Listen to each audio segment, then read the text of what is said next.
বন্ধুরা, তোমরা সবাই কেমন আছো? আশা করি সবাই খুব ভালো আছো। তোমরা তো ইলিশ মাছের মাথা দিয়ে কচু শাক তো অনেক খেয়েছো, এইভাবেও একবার ট্রাই করে দেখো। প্রথমে একটা মিক্সার গ্রাইন্ডারে পেঁয়াজ, রসুন আর লঙ্কা এই তিনটে ভালো করে পেস্ট করে নেবে। আর আমি এখানে কচু শাক বলতে কচু পাতার ডগা আর কচু পাতাটা ব্যবহার করেছি।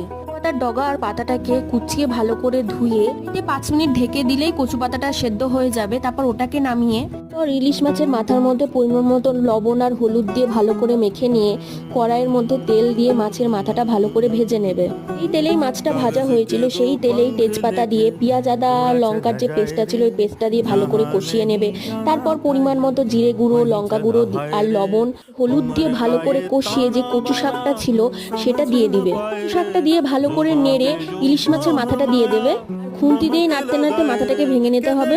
ওর আগে কয়েকটা কাঁচা লঙ্কা আর সর্ষের তেল দিলেই তৈরি এই ইলিশ মাছের মাথা দিয়ে কচু শাক। খেতে কিন্তু দুর্দান্ত হয়। তোমরা কিন্তু অবশ্যই